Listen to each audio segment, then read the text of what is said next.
Hello everybody, Sparkster1701 here. We're taking a look at another Kingdom issued toy, and now we've got Warpath. Warpath, of course, was a character from the Generation 1 era. Of course, in the G1 era, he was released as a mini-vehicle.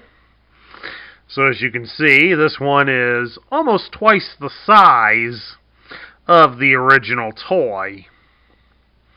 Warpath was a very popular character in the Generation 1 era. He was the first military-inspired Autobot to be in their ranks, so he definitely brought with him some much-needed firepower. Warpath was also one that was very prideful of his capabilities as a marksman, and went to great lengths to take very good care of his gun barrel, since that was his pride and joy. In the 1980s animated series, Warpath was voiced by veteran actor Alan Oppenheimer, who also provided the voices of Beachcomber and Sea Spray for the Transformers. Oppenheimer was also known to animation fans during that time for also being in the rival cartoon He-Man and the Masters of the Universe, where he voiced several characters in that series, most notably the series antagonist Skeletor. Oppenheimer will be returning to Eternia in the upcoming Netflix He-Man cartoon series, but he will not be voicing Skeletor this time around, passing that role on to Mark Hamill. But Oppenheimer will be another character in that series, so that'll at least be some treat to look forward to. And the 1990s Joker being the voice of Skeletor. That ought to go over well. At any rate, let's take a look here at Warpath. Now, something the instructions and the way the toy is set up, they have the tank turret retracted inside. That's even how he comes packaged in the box. They seem to have him set up in that form, which, that's okay, I can say, but more than likely, a fair amount of us G1 purists are going to, if we're going to display Warpath out, we're going to have the tank barrel sticking straight out, since that's how it was on the old toy, and that's how we'll always remember Warpath. The tank turret gun always sticking out, ready to fire. Let's take a look at Warpath's articulation, because he has considerably more than his Generation 1 form. His head can turn from left to right, and it is on a ball joint, so it will rock up and down a bit. His arms do raise out about so far, and he can rotate his arms at the shoulder all the way around. He does have a joint at his elbow, so you can bend his arm at the elbow 90 degrees. The elbow also has a swivel in it, so Warpath does have some G.I. Joe battle grip. He'd get along well with them, wouldn't he? His legs are set up so he can do a bit of a twist at the hips. It's not easy, but it can be done. His legs do spread apart into a full splits. You can raise his leg up at the hip 90 degrees, and you can bend his leg at the knee 90 degrees. So quite a fair bit of articulation on Warpath. Now, we should point out that Warpath does have one lone accessory, and that is his shield.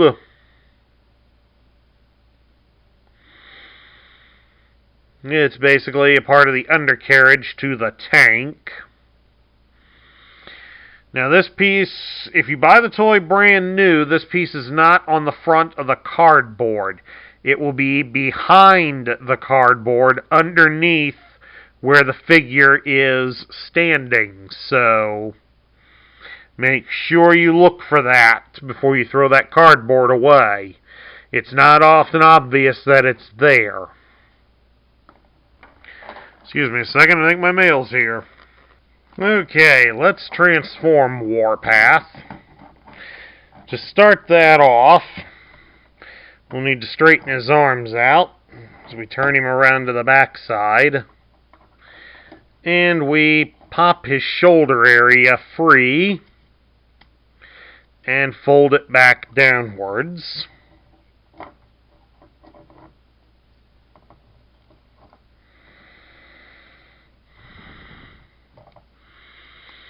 Because we need to raise up this area here, that's it behind his hips.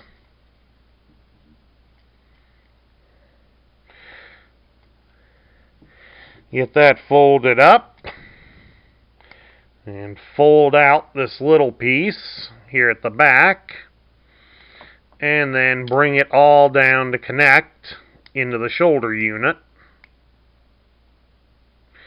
It's a bit of a chore to do it right, mainly just due to the fact we don't get a whole lot of room to work with it.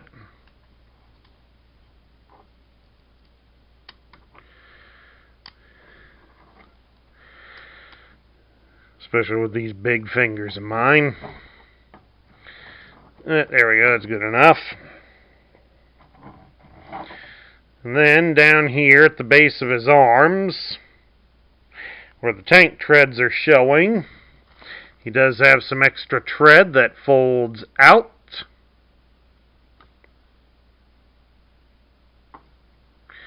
So we do that.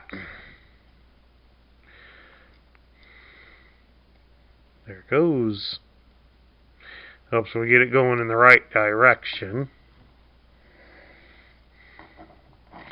Then, of course, now they would tell you to extend the gun barrel, but we've already done that.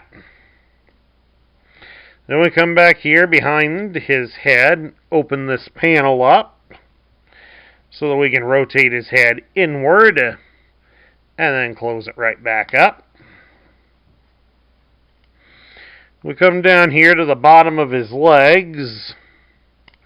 We fold out this rear portion behind his feet. And we're going to turn him around because we're going to spread his legs out. We say that we rotate them.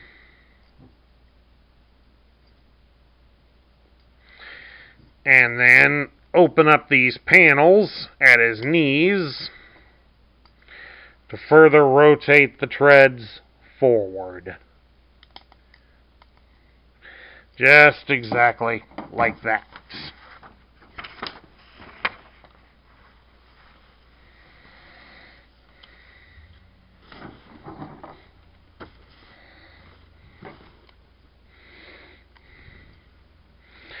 Then they want us, for some weird reason, to, once they've been connected and locked in, turn the legs again to face this direction. Shift the arms back, keep them out of the way, as we rotate the tank tread units up to catch on these panels.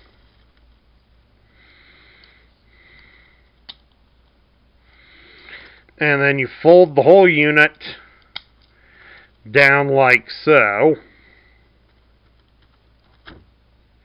Then we raise up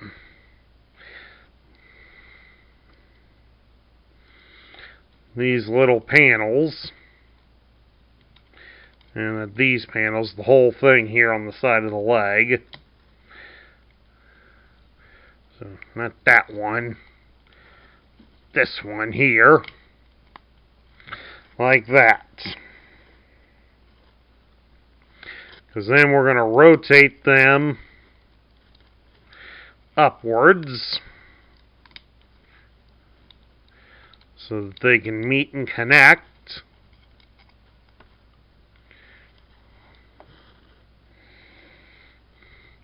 We also fold down these upper panels on the legs, get them locked in,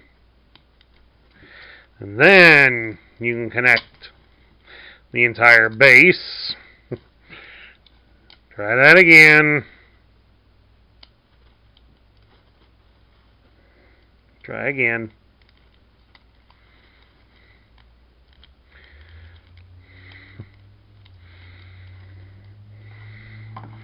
Just about like that. Well, I want you to have it set up. They don't want you connecting it just yet, because we got to get more pieces shifted in. So now that we've done that, we got to fold down the rest of the unit, like so. I want you to shift the front pieces outward a bit, so that it'll allow the arms to wiggle in. Get the arms in, connect the arms to the sides, like that. And then all of the side pieces should line up and snap together.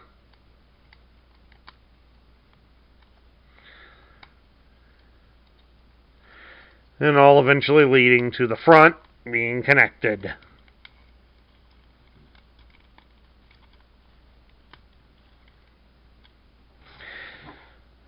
Then, of course, once you've done that, while you're holding him together, you turn him over. And then we're going to take this shield piece. Underneath it, it has a couple of posts here and two more on the edges. And those all line up with various holes at the bottom of the tank. So when you get them all mounted and connected, it will help hold Warpath together.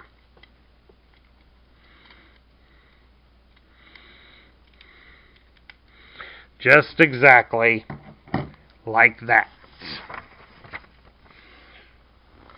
And there is Warpath's tank mode. And of course, this is how it compares to his Generation 1 form. The G1 version was intended to be a super deformed version of a Sheridan tank. Of course, the modern Warpath takes more creative liberties with that. But it does have a slight homage to the original in the form of the Autobot insignia here at the front of the tank. That's meant to invoke an homage to the rub sign insignia on the original toy. As you can see here, Warpath does have a rotating turret, as you would hope for on its toy tank. And of course, the gun can be raised up about so far. So he has quite a range of motion with the gun. And of course, he's on four wheels. Instead of real tread, he has fake treads. So how does he roll on his wheels? Not bad. He's not very fast, but he's a tank. He's not supposed to be fast. He's not supposed to be fast, but it's not going to be adequate enough to drive over some carpets, but it will be adequate enough to get the job done for play.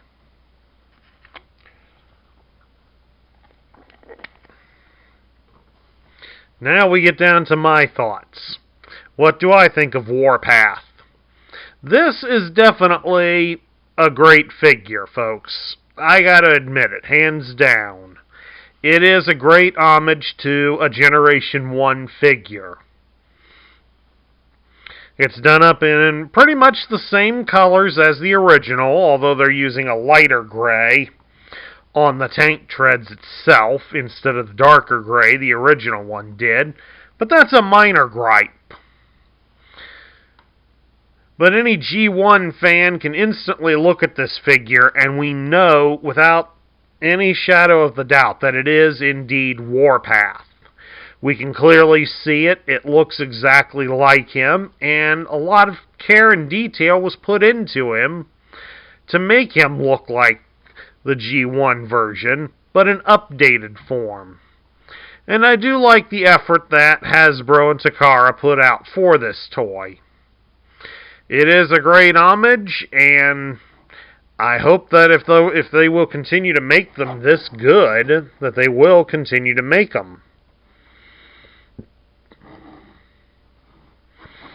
But all in all, I do like it. I mean, there are minor gripes, like some of the plastic you can tell is a different shade. But of course, that could just be the way my light's going. Oh, my light is reflecting on it. But otherwise, the robot mode's pretty good. The tank mode is very good. The transformation, it's a little wonky, but it's not bad. It's doable. You can get through it with a little patience. But he is certainly a worthy addition to any collection. At any rate, that concludes my review of the Kingdom release of Warpath. I hope you all enjoyed it. If you liked the video, drop me a thumbs up here on YouTube. If you're new to the channel, please hit that subscribe button and join our ranks. Make sure you ring the bell so you'll be notified when I post new content. And this month we've been going crazy with new content. I ask that you share this video with your friends and fellow collectors. That's what helps this channel grow. And of course, share your thoughts about Warpath in the comments down below. This is Sparkster1701 saying I will catch you all later.